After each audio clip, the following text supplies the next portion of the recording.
بسم اللہ الرحمن الرحیم۔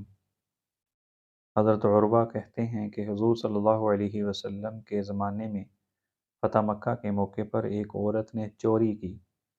اس عورت کے قوم والے گھبرا کر حضرت اسامہ بن زید رضی اللہ عنہ کے پاس گئے تاکہ وہ حضور صلی اللہ علیہ وسلم سے اس کی سفارش کر دیں اور یوں ان کی عورت چوری کی سزا سے بچ جائے۔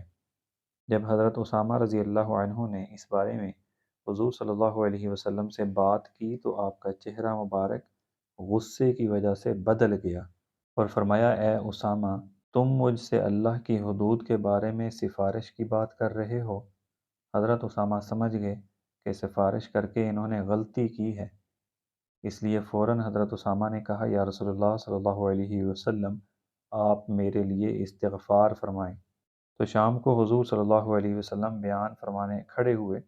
پہلے اللہ تعالیٰ کی ثنا بیان کی اور پھر فرمایا، تم سے پہلے لوگ صرف اسی وجہ سے ہلاک ہوئے کہ جب ان کا طاقتور اور معزز آدمی چوری کرتا تھا تو اسے چھوڑ دیا جاتا تھا، اور جب کمزور آدمی چوری کرتا تو اس پر شرعی حد قائم کرتے۔ اس ذات کی قسم جس کے قبضے میں محمد صلی اللہ علیہ وسلم کی جان ہے، اگر محمد صلی اللہ علیہ وسلم کی بیٹی فاطمہ رضی اللہ عنہا بھی چوری کرے گی تو میں اس کا ہاتھ ضرور کاٹوں گا۔ پھر حضور صلی اللہ علیہ وسلم نے حکم دیا جس پر اس عورت کا ہاتھ کاٹ دیا گیا، اور اس نے بہت اچھی توبہ کی اور اس نے شادی بھی کی۔ حضرت عائشہ رضی اللہ عنہا کہتی ہیں، اس کے بعد وہ عورت میرے پاس آیا کرتی تھی اور میں اس کی ضروریات کی باتیں حضور صلی اللہ علیہ وسلم کے سامنے پیش کیا کرتی تھی۔